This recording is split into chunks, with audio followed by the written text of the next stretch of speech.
Hi everybody, Dacob here. Welcome back to the Fashion Bunker. I am dressed in camouflage today. You know there's always a reason. One of you lovely people out there have sent me a direct message on Instagram. Now, I will read this message. Just to let you know, I receive a lot of them. And lately, I'm also like super busy doing a lot of projects and things. So don't get mad or don't think, I'm ignoring everything. I get to see everything sooner or later. In fact, this particular message was from the 13th of July, but I'm only addressing it now because now I got the time to properly address it.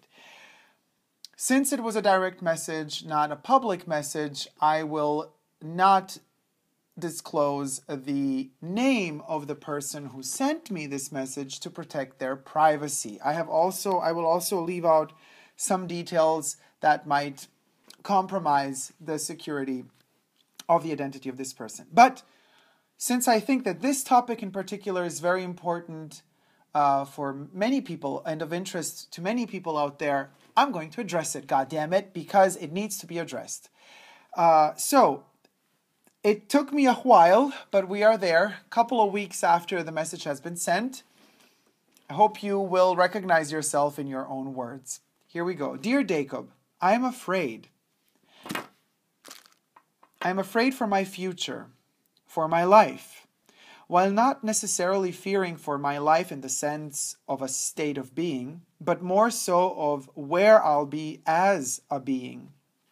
The future, a daunting veil that drapes over my thoughts from the bright of dawn to the darkness of dusk. Is that future? An ever so approaching darkness. For that's why I'm writing to you for guidance of what is to come. Let me introduce myself. My name is a soon-to-be sophomore in high school living on.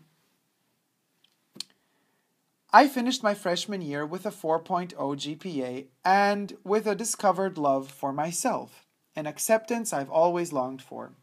I've accepted I'm gay, and I've accepted that I quite frankly don't give an F about what people think of me. What other people think of me is none of my business. I am who I have become through experience and emotion, and nothing can change that.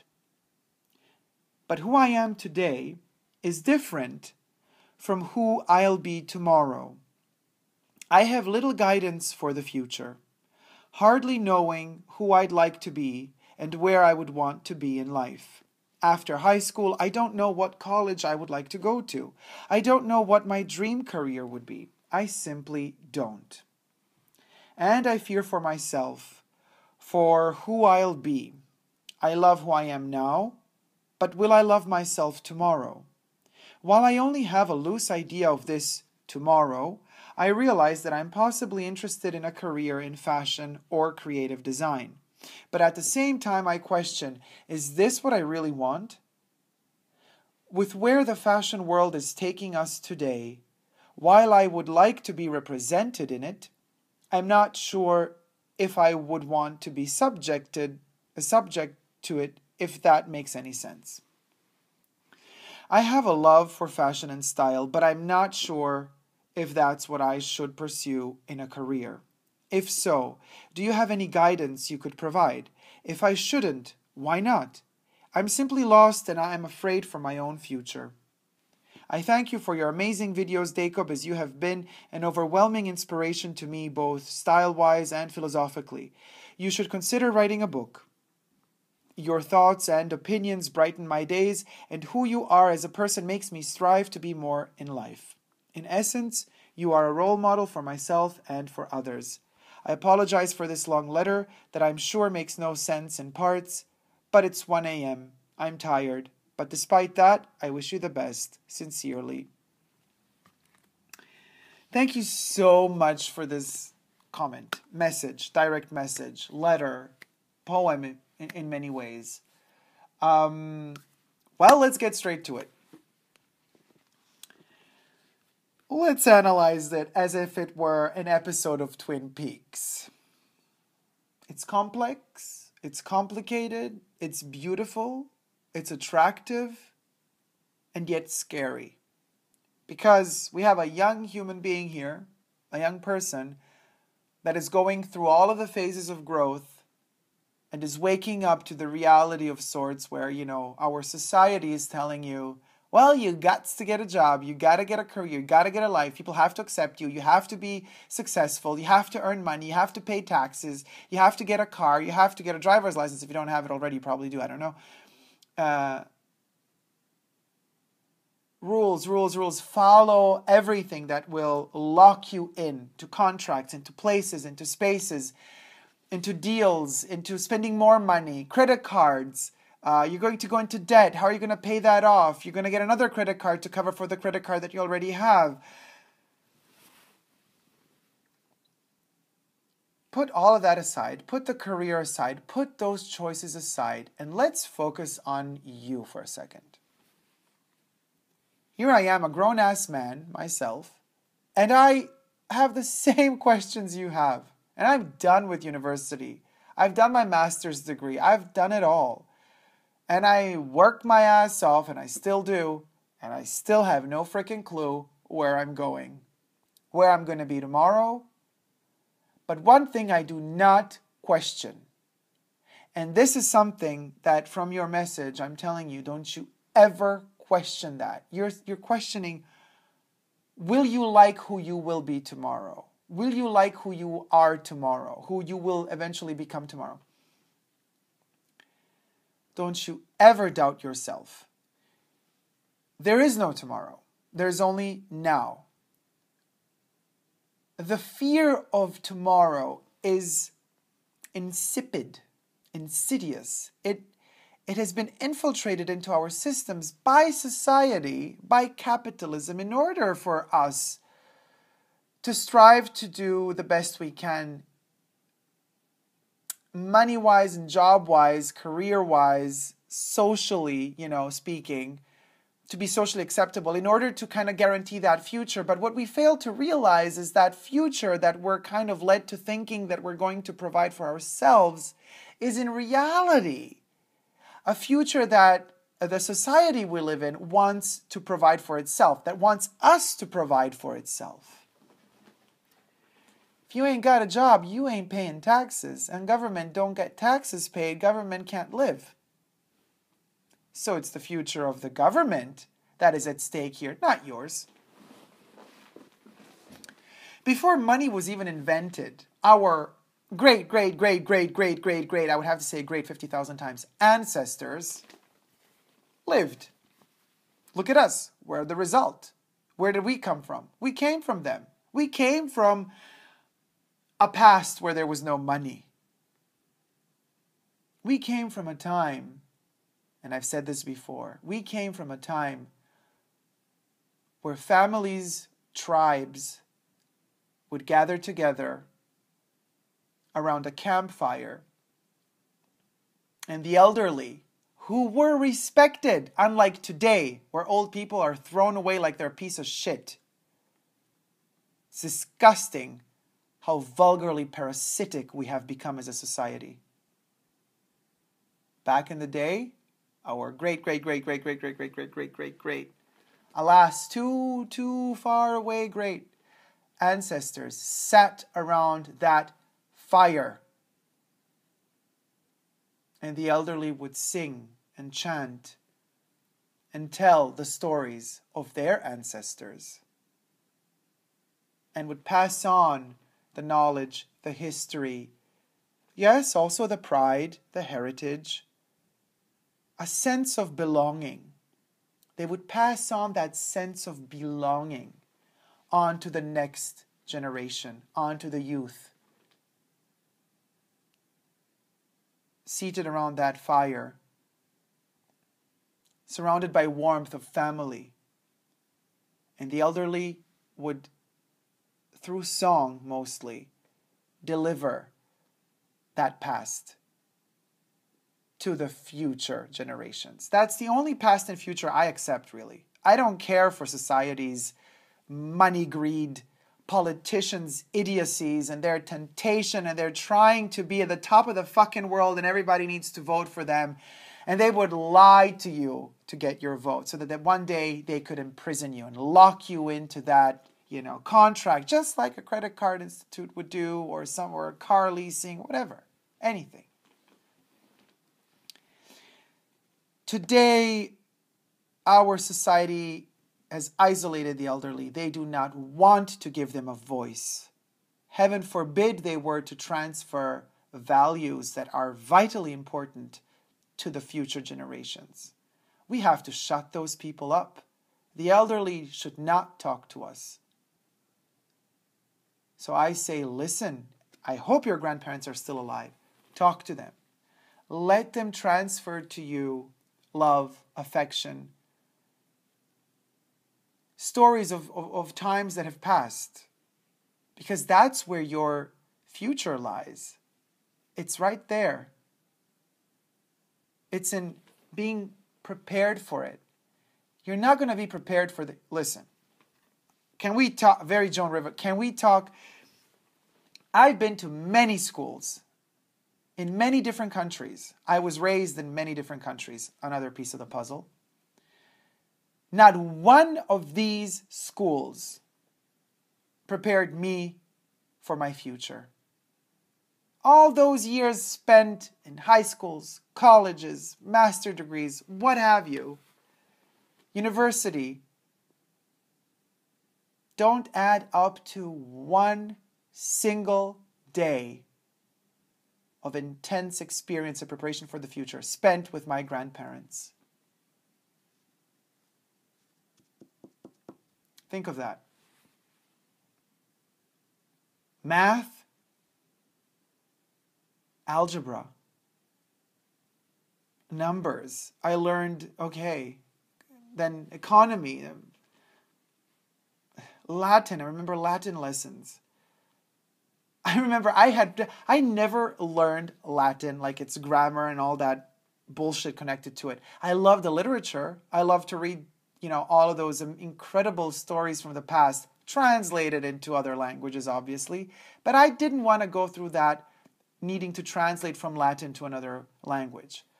I just wanted to read. I wanted to learn about the past. I wanted to learn about how people dealt with all sorts of things in life. Complications back then were different than our troubled times today. But a very dear friend of mine, I don't know if she doesn't watch on a regular basis. She's traveling right now. She abandoned her job. She left everything behind, took one backpack, got a special visa that you're allowed to get if you're under a certain age. You get to go to Australia for 1 year.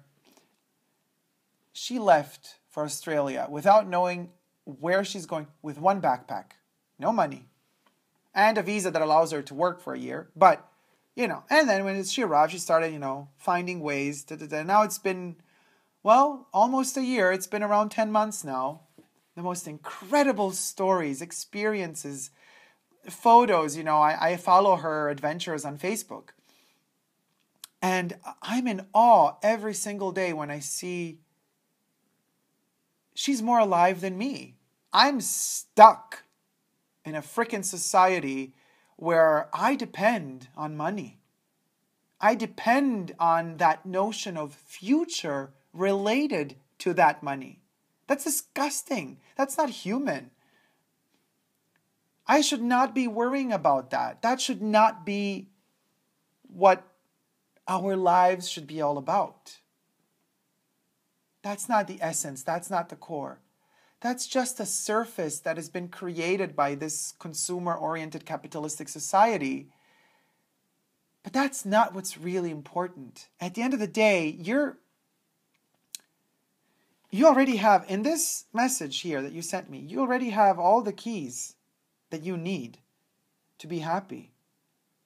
You say that you are not necessarily fearing for your life in the sense of a state of being, but where you will be as a being. This is society inflicting upon you that fear. Don't let that fear get to you, because fear breeds hate. And I guess you understood that because you say you fear the person you might become. You should fear the person you might become only if you let that fear get to you now already.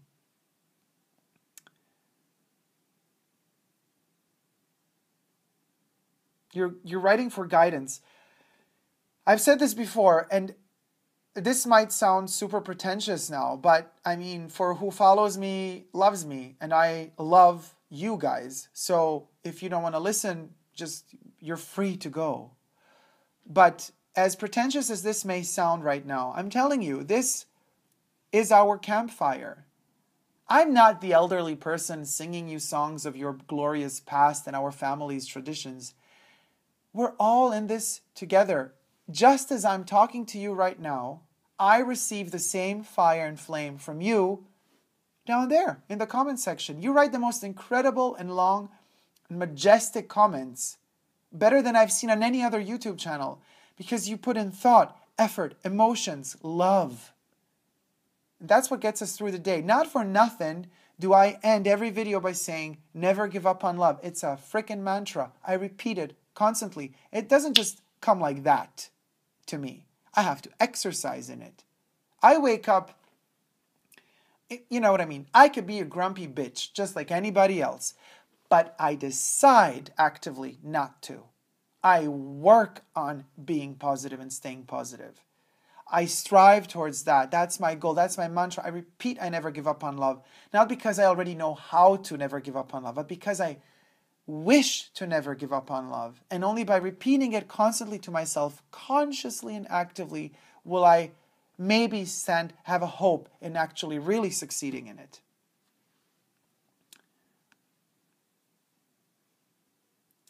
You say, who I am today is different from who I'll be tomorrow. I have little guidance for the future, hardly knowing who I'd like to be and where I would want to be in life.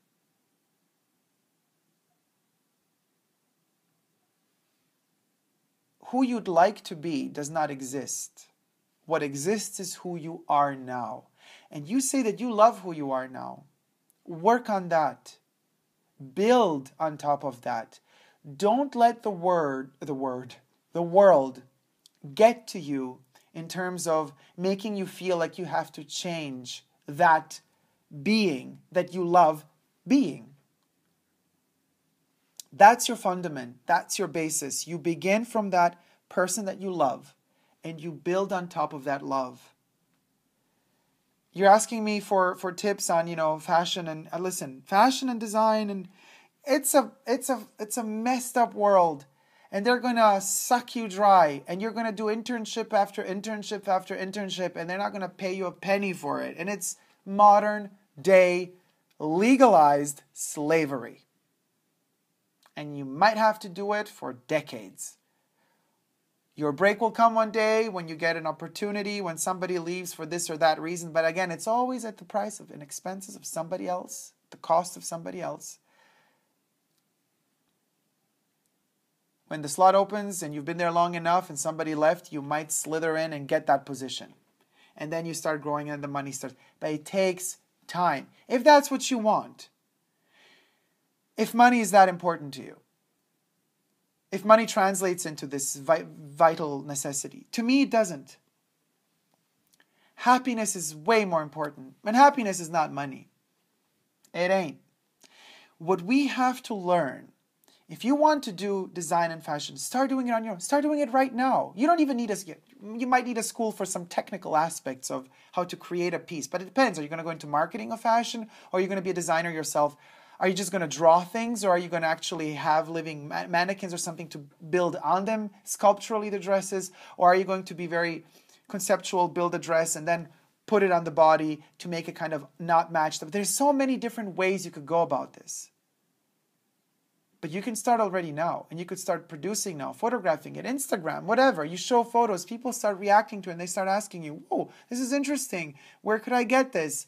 Maybe I could make one for you." Blah blah blah. Stuff like that can happen. Be productive, be creative, be enthusiastic about creativity and productivity. And as far as the rest of society goes, I've constructed this little thing here. This is my white flag. It's an old white t-shirt that I put on a little stick. This is my surrender flag. Literally, I surrender not to the enemy. There is no enemy. I surrender to myself. I surrender from that constant need to be better than you.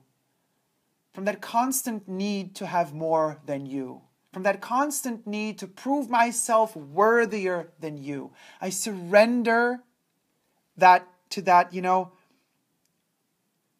be careful. It's not that I'm surrendering to it in terms of I want to become that. I surrender to that devil in me. And when you surrender, when you have nothing to lose anymore, the devil loses. And all of a sudden you're free. This here is a symbol of freedom. It's my own shirt. I took it off and it's my white flag. This is the freedom. Once you're free, you have nothing to lose. There's only the world against diction, world to gain. And it's your world. It's everybody's world. And we have this campfire. And as long as we respect one another, and as long as we give each other that space to say what we have experienced, our growth, to share it with others, that's when we win. That's when we grow. And guess what? For all of that, we did not need to spend one dime, nor did we need to pass any grades or schools that kind of make us think and have our, plant in us a seed of a certain type of logic that might not be our own, but it uniforms us. It wants us to conform. Break out of that pattern. Surrender to yourself. So guys, thank you so much for watching. I hope you like this video. If you have, please do thumb it up. Let me know what you think in the comment section down below. And if you haven't already but do wish to, please consider subscribing to my channel here on YouTube. I'm also on Instagram, Facebook, and Twitter. Guys, wave that white flag and never give up on love. Love you all very much. See you soon. Bye.